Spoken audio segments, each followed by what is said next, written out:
Welcome! In front of me I have Polar Vantage M2 and I'm gonna show you how to force restart this watch.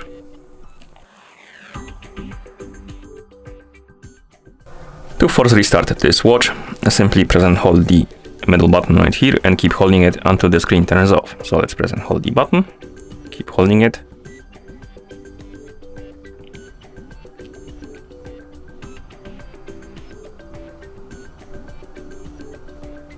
Once the screen turns off, keep holding the button for 2 more seconds and then you can release the button. Once you release the button, the Polar logo should appear on the screen and now we can wait until the device is done rebooting. And as you can see, we're back in the system, and that's how you force restart this watch. Thank you for watching. If you found this video helpful, please consider subscribing to our channel and leaving the like on the video.